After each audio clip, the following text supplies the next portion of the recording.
આજે આપણે બાપ બેટાનો બેલાડ પાળ્યોની વાત સાંભળીશું. પરાક્રમી બાપ બેટાએ પ્રતિષ્ઠાનો જંગ ખેલ્યો.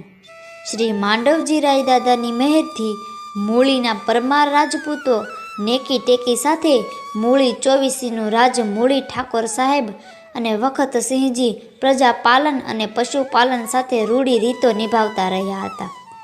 પહેલાંના રજવાડાના સમયમાં રાજા વિદ્વાન પંડિતો, શૂરવીરો, યોદ્ધાઓ, સમૃદ્ધ વેપારીઓ તથા વિશિષ્ટ કળા કૌશલ્ય ધરાવતા કારીગરો અને લોક કલાકારોને પોતાના રાજ્યની વૃદ્ધિના હિતાર્થે નિમંત્રીને જમીન જાગીર તથા વેશિષાધિકાર આપી અને વસાવતા હતા.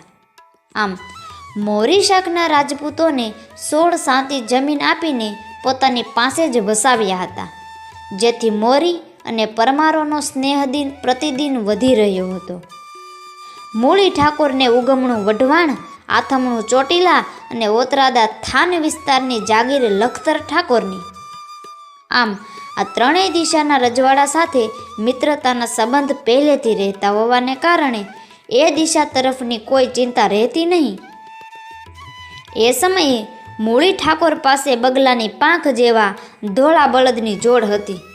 ત્રિશૂળના ડાબા જમણા ફણલા જેવા શિંગડા ધારી અને ધોળી મખમલી ઝૂલું હંમેશા પીઠ પર શોભે અને શંકરના પોઠિયા જેવા ખૂંદવાળા જાણે વિશ્વકર્માએ પોતાના હાથો રસ પાણીથી ઘડ્યા ન હોય એવા રૂપાળા બળદની જોડ વેલડામાં જોડી હોય ને ત્યારે જોનારા લોકોની નજરું બળદ સામે ચોંટી રહેતી અને પૂરી 24માં વખાણ થતા કે બળદ તો કાંઈક જોયા, પણ મૂળી ઠાકોર જેવા બળદની જોડ હજુ જોવામાં આવી નહીં. આમ મૂળીથી દક્ષિણ દિશા તરફ જતા પહેલું ગામ સિદ્ધસર આવે અને સિદ્ધસરની સીમમાં મૂળીથી યુવાન જીવુભા મોરી સાથી લઈને વહેલી સવારે ખેતર ગયા હતા. બપોરનો સમય થતાં એમના બાપુ જેઠુભા ઘોડી પર સવાર થઈને દીકરાનું ભાત લઈને સિદ્ધસરની સીમ બાજુ ખેતર ગયા. ત્યારે જીવુભા સામે સેઢે સાથી હાંકતા હતા અને જેઠુભાઈએ ઊંચો હાથ કરી અને કહ્યું કે સાતીનો આટો વાળીને આવ. જેઠુભાઈએ ઘોડીને લીમડાના છાયે બાંધી. ત્યાં તો જીવુભા આવીને કહ્યું, બાપુને જય માતાજી કહી અને પૂછ્યું, બાપુ આપે શું કામ આટો કર્યો? બીજા કોઈને હારે ભાત મોકલાવી દેવું તું ને? ત્યારે જેઠુભા કહે, મને ક્યાં ડાયરામાંથી સમો મળે છે, પણ ઘણા દીથી આ 10ની સીમ જોઈ નથી, એટલે થયું કે ચાલો ભાત લઈને જવું અને સીમમાં જરાક નજર કરતો આવું. જીવુભાઈએ સાથી સાથે બાંધેલી માટીની ભંભલીમાંથી પાણી બાપુને આપ્યું અને પોતે પણ પીધું અને બળદને કાંધેથી જોહરું ઉતારી અને બળદને વિહામો ખાવા લીમડા હેઠે બાંધી રાખ્યા. હજી ભાત છોડવાની તૈયારી કરે ત્યાં જ પાછળ મૂળીના માર્ગેથી ધૂળની ડમરી ઉડતી આવતી દેખાણી. નજીક આવતા જોયું તો બળદની જોડ ભાલાની અણીએ હાંકતા ઘોડે સવારો જોયા. જેમ જેમ નજીક આવતા ગયા એમ પાછળથી ઉડતી ધૂળમાં આગળ ઉતાવળે ખદતા બળદ ઓળખાણા. અરે આ તો મૂળી ઠાકોરના બળદ! પણ આમ કાંઈ હકાય? પાછળ ભાલાવાળા સવારોને જોતા જીવુભા સમજી ગયા. સામે દોડીને હાથ ઊંચો કરી અને પડકાર કહ્યો કે મૂળી ઠાકોરના બળદોને આમ હાંકીને ક્યાં લઈ જાઓ છો? ત્યારે ઘોડે સવાર કહે, બળદ હારે મૂળી ઠાકોરનું નામ પણ લઈ જઈએ છીએ. જીવુભા કહે, અમે બાપ દીકરાનો ભેટો થાય પછી જો બળદ જવા દઈએ તો પહેલું અમારું નાક જાય. મરદના દીકરા હોય તો ઊભા રહો. ત્યારે સામે ઘોડે સવારોએ પણ કીધું કે પાણીવાળા હોય તો વાહે આવજો. આમ કહેતા આગળ વેગથી બળદ અને ઘોડાને હાંકવા લાગ્યા.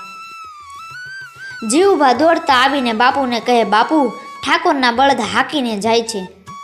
જેઠુભાની દાઢીમાં ધોળા આવી ગયા હતા, તેથી તે વાત સમજતા વાર ન લાગી અને મૂળીના પરમારોના સાથેનો નાતો માથા સાટે પણ નિભાવવાનો વખત આવી ગયો. આમ સમજી અને ઘોડીએ પલાણ થયા. ભાત દેવા માટે આવ્યા હતા, તેથી ધીંગાણામાં કામ આવે એવા હથિયારો હારે લીધા ન હતા. જીવુભાઈએ સાતીના રપટાથી રાપ કાઢી અને સાતી સાથે બાંધેલી કુહાડી છડતી જેઠુભાને હાંકલો માર્યો કે ઘોડી પાછળ બેલાડ ચડી જા. પાછળ જીવુભા ઘોડી પર સવાર થઈ ગયા. ઘોડીની એડી મારી અને બળદિયા લઈ જનાર વાહે ઘોડીને વેતી કરી. જોત જોતામાં જાતવાના ઘોડીએ આગળ જતા સવારો સાથે ભેટો કરાવી દીધો. પાસે પહોંચતા જ પાછળ બેઠેલ જીવુભાઈએ ઠેક મારી અને નીચે ઉતરી બળદિયાની નાથ મોરડા પકડી લીધી અને બળદના મોઢા દખણથી ઉત્તર દિશા તરફ મૂળીના માર્ગે વાળી દીધા અને વીજળી જેવી રાપ લઈ ધાજો માટી આમ કહીને બે હાથથી રાપ સમણવા લાગ્યા. જીવુભા જમીન પર અને જેઠુભા ઘોડી પર મરણિયા થઈને લડી રહ્યા હતા. સામેના પક્ષે મૂળીના ઠાકોરોના બળદ લઈ જઈ નાક વાઢવાનું સપનું ભારે પડી રહ્યું હતું. જમીનથી ઘસાઈને વીજળી જેવી થઈ ગયેલી ચમકતી રાપના ચમકારા બોલતા હતા અને પાસે જવાની કોઈની હિંમત ન હતી. હવે ભાગે એ ભડનો દીકરો આમ કહી જતા જતા છૂટા ભાલાનો ઘા જીવુભાની પીઠ પર કર્યો અને ભાલાનો ઘા વહી ગયો. પણ રાપના ટેકે જીવુભા ઊભા રહી ગયા. ઘોડે સવારોના ઘોડાએ એમની વાટ લીધી અને જેઠુભા ઘોડેથી નીચે ઉતરવા જતા હતા. ત્યાં જ જીવુભાઈએ કહ્યું, બાપુ ઉતરશો નહીં, તમે બળદને મૂળી ભેગા કરી દો. હું રહું કે ન રહું, પણ માંડવજી રાયજીએ આપણું નાક રાખી દીધું છે. જય માતાજી બોલતા જીવુભા રાપનો ટેકો છોડી અને નીચે ભોય પર પડી ગયા. અને પ્રાચીન દુહાની સાર્થકતાની પ્રતીતિ અત્રે આ પ્રસંગ પરથી થાય છે કે પાણી મત જાજો પાવળું અને લોહી ભલે જયો લાખ, કાયા જાજો અમારી સામટી પણ નાકમાં જાજો નખ. આ બાજુ જેઠુભાને પણ પેટના પડખામાં ઘા વહી ગયા હતા. એમણે પાઘડીના બુકાનેથી ખેસ છોડી અને પેટ પર ભેટની જેમ કઠણ વીંટાળી દીધો અને બળદને આગળ કરી વાહે ઘોડી હાંકી અને મૂળીની બજારે લોહી લુહાણ હાલતે નીકળતા બજાર આખી ઊભી થઈ ગઈ. અને માંડવજી રાયના મંદિરે આવતા જ દ્રશ્ય જોતા જ પરમાર ડાયરો ઊભો થઈ ગયો. જેઠુભા ઘોડીની નીચે ઉતરતા લથડીઓ આવતા પડે એ પહેલાં જ મૂળી ઠાકોરે બથમાં લઈ લીધા અને કણસતા અવાજે કહ્યું, માંડવજી રાયે આપણું નાક રાખ્યું છે. કણસતા કંઠે ટૂંકમાં વિગતે વાત કરી કહ્યું, બાપુ મારો દીકરો સિદ્ધસરને માર્ગે રણમાં પડ્યો છે. હું બળદ પુકાડવા હાટું જ આવ્યો છું. એમ કહેતા જ ભેટ છોડતા જ જય માતાજી કહી અને જેઠુભાઈએ પ્રાણ છોડી દીધા. ત્યાં તો મૂળી ડાયરાના મુખેથી શબ્દ સરી પડ્યો, રંગ રજપૂત મૂળી ઠાકોરે જે વિશ્વાસથી જમીન જાગીર આપીને વસાવ્યા હતા તેનું ઋણ બાપ દીકરાએ પોતાના પ્રાણ અર્પણ કરીને પણ રણમાં વટ રાખી દીધો. રાખ્યો હોય જેણે હેતથી અને અદેકર દીધા હોય માન, ગુણલા એના ન ભૂલીએ ભલે દેવા પડે પંડના દ્રાણ. જેના બદલામાં મૂળી ઠાકોરે એમના વારસદારોને બીજી રણવટના બદલામાં જમીન ભેટ આપી અને રાજપૂતોની મર્દાનગીની યાદી કાયમ રાખે અને મૂળી માંડવજી રાયના મંદિરના ઉગમણા દ્વારે પહેલા પગથિયાની ઉત્તર દિશા બાજુ આજે પણ જીવુભા અને જેઠાભા મોરીના પાળિયા એક જ ઘોડી પર રણવટે બાપ દીકરાના બંને ચડેલા હતા. એ જ આકૃતિનો પાળિયો દ્રશ્યમાન થાય છે અને સિદ્ધસરની સીમમાં જ્યાં જીવુભા રણની વાટે પડ્યા હતા ત્યાં એમની ખાંભી આજે પણ પૂંજાય છે.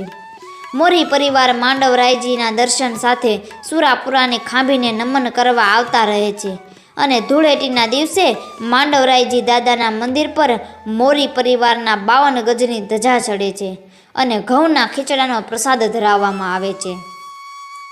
નહીં નિંદા નહીં ચુગલી અને નહીં વ્યભિચારે કોઈ ચોરી, પણ સમર્પણ કાજે સરજ્યા મૂળ આદિના મોરી.